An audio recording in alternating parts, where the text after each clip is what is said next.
What's up, everybody? Welcome back to the Story Behind podcast. Today, I'm talking about my latest single, Hard Times. This song is connected with World on Fire, which was my last single, and I decided to put together this little concept trilogy. We have World on Fire, Hard Times, and then Brave, which is my August release. And I talked about it a little bit at length in the World on Fire episode about the story, the narrative that I'm leaning in.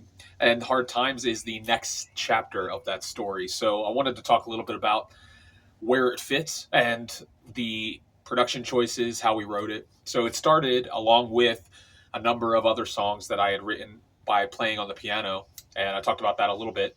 And if you go on SoundCloud, you can actually hear the original phone recordings of me figuring out how I want the song to be on piano. And I just set up that SoundCloud account for some exclusive content.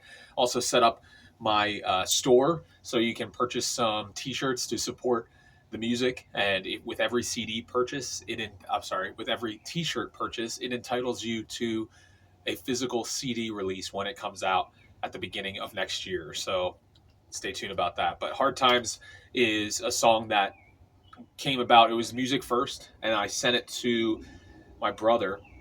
All I came up with was I came up with all the music, and all I had was the ending, which was the refrain, "Good times make weak men make hard times." And that was actually added.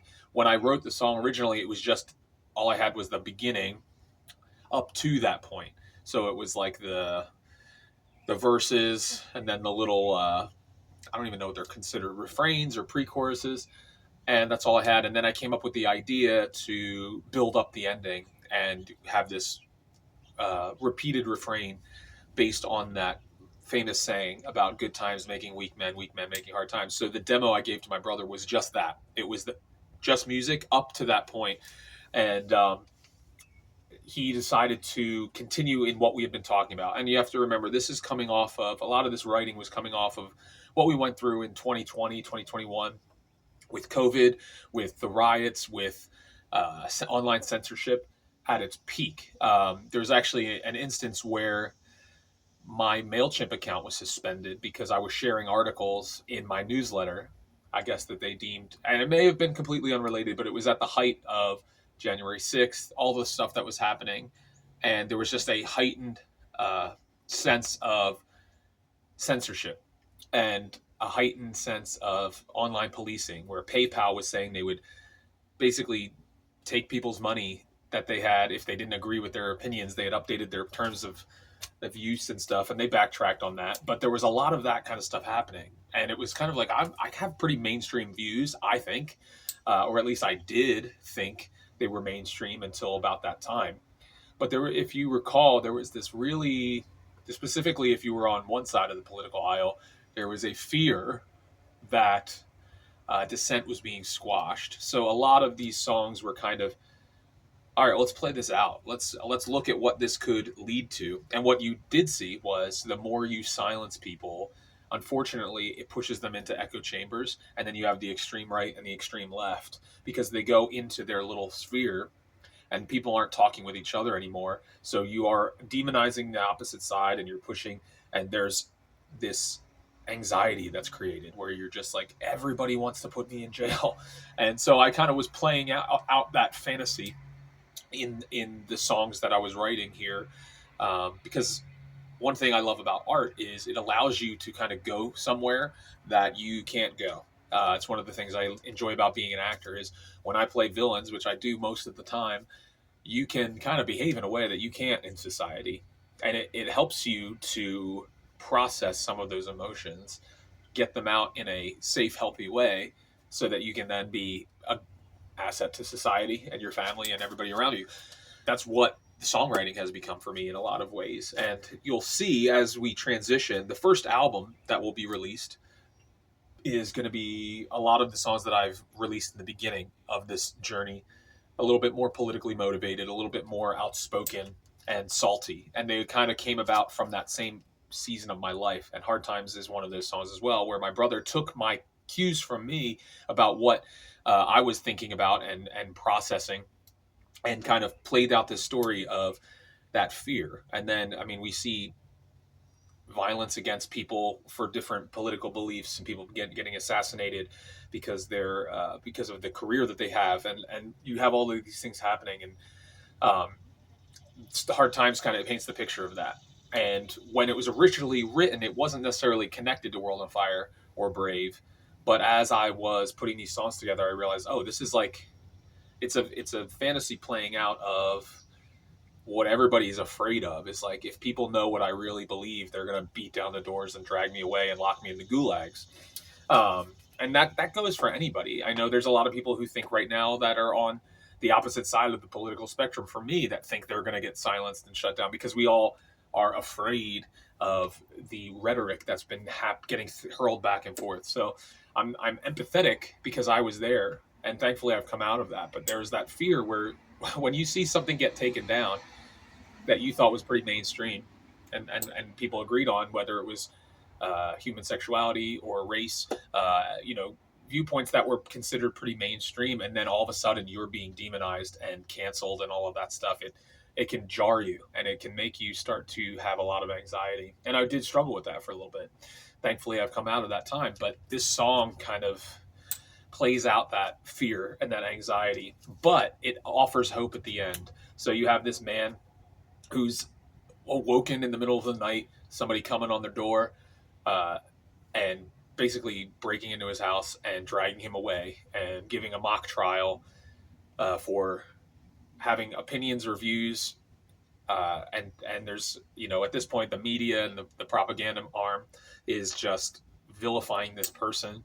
And he's fearing for his family, he's fearing for his freedom, he's fearing for all of these things. And we get to the point where he realizes that he's going to pay this price for something he didn't do. But at the climax, or at the pinnacle of the song, he says, the motive only confounds, but a truth resounds. And he starts to purpose in his heart that he's not going to allow the opposition and the cancellation or the persecution or the prosecution even to stop him. There was a song when I was a kid by a band called Big Tent Revival. It was called "If Loving God Was a Crime, I'd Be an Outlaw." And I started to see things like during COVID, you saw pastors getting arrested in Canada. We just had people getting arrested in Ireland for praying outside of abortion clinics and things like that. And you're seeing this kind of stuff. It hasn't. We think in America that it would never come here. That's the ignorance that we have. But then I recently saw that in Texas, there were police officers that were saying they were going to arrest preachers if they had threatening speech. And they asked, what is threatening speech? And they basically said anything that makes people uncomfortable. And I was like, oh boy, that's in America now. So that song from Big Tent Revival kind of has a similar idea. It's like, there's going to come a time where what we think is the majority view is no longer the majority view. And what are we going to do about it? Are we going to kowtow and adjust and compromise, or are we going to stand, even if it means being prosecuted, even if it means our faith or practicing what we believe becomes confrontational or becomes outlawed? And again, there's probably some people watching this that are like, what are you even talking about? Like, this is America. We're free. If anything, Christianity is the problem. And, there's a lot of people that might be watching this video that completely are on the opposite side of me, and they disagree with what I'm saying. And that's fine. That's what makes our country great. The problem becomes when people start to penalize because of something that they don't like to hear. And so Hard Times is this song that we had World on Fire, which was the pulse-pounding energy, chaotic feeling. And then Hard Times, even in the production choices, it's almost like the idea is like you're in a cement box. You're in the jail cell with him. It's very reverberant, very echoey, very melancholy. Trying to create music that conveys the emotion is one of the most fun challenges with this. So with Hard Times, we went a different way than what we've done so far, which was real immersive, real ambient with the piano, lots of reverb.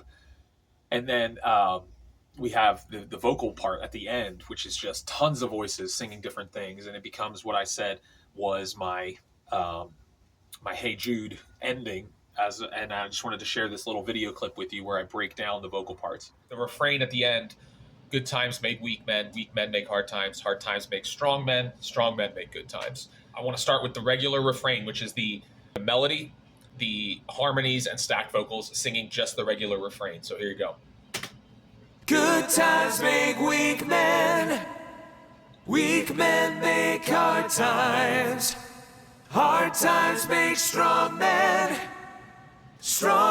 make good times. Next is the ahs, which are just a 3-part harmony.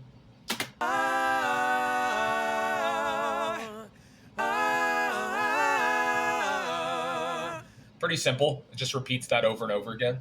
Then we have the fun part, which is the oompa loompas, as I called them, in the stems.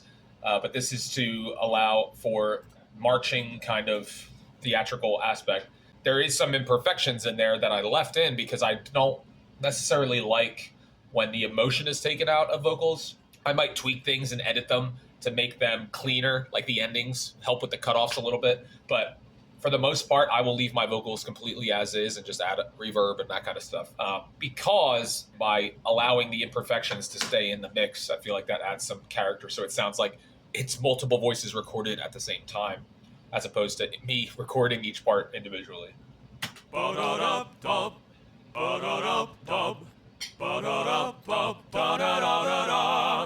So that's fun. And then we have the counter part, which starts about halfway through the ending, that is singing against the regular refrain. It goes like this. Good times make weak men, then weak men make hard times make strong men, then strong men make good times. So you can hear that I have some imperfect notes in there, and a lot of people would probably argue with me. I'm okay with it. I like leaving it like the music that I grew up listening to, which was focusing on performance, not perfection. And that's what I'm doing. And then if you want to hear all those elements together with the vocal ad-lib at the end, it sounds like this. Good times make weak men make hard times make strong men make good times. There you go. Hope you guys like that. I'll talk to you later. So that's where we go with the climax of the song, all leading into Brave, which is the August release. The overarching story of this end of days is the idea that, the AI is determining what people can say, what people can believe. And then if you've ever seen the movie Minority Report, you get into the idea of pre-crime, thought crime, wrongthink, all of these things that are played out in 1984, Brave New World. This is the second act. So you have the first act, the second act, and the third act. And Hard Times leaves us with someone purposing or making a decision that they're not going to allow the punishment to keep them from speaking out from whatever this tyrannical, authoritarian governing system that is run by this AI.